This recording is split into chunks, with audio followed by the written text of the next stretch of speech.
Kotse nabagsakan ng puno sa Timonan, Quezon. Driver ligtas. Ang detalye sa report ni Paul Hernandez.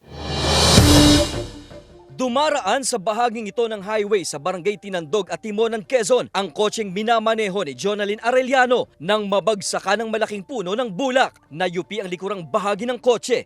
Ligtas naman ang driver na si Jonalyn. Ayon sa pulisya, binabagtas ng kotse ang kalsada papuntang Lucena. Galing daw Bicol ang sasakyan nang walang ano-ano'y biglang natumba ang puno. Malakas daw ang hangin ng sandaling yon. Medyo yung pundasyon ng puno po ay medyo mahuna na kasi nung nakita po ng investigador natin, medyo wala na siyang pinagkakabitan ng ugat. Wala namang nadamay na ibang dumaraang sasakyan. Nakauwi na rin ang driver sa Batangas. Sa Old Zigzag Road sa Barangay Malinaw, Ilayas at Timonan pa rin, isang puno naman ang lawaan ang natumba. Pansamantalang hindi na daanan ng highway nang bumalandra ang puno sa daan. Agad na isinagawa ang clearing operations ng DPWH. Isa na rin po yan sa pinag-uusapan po namin na yung road clearing at the same time, isasama na rin po talaga yung mga puno na nasa highway po. Magpapatuloy raw ang inspeksyon sa mga puno sa lugar. Paul Hernandez, Balitang Southern Tagalog.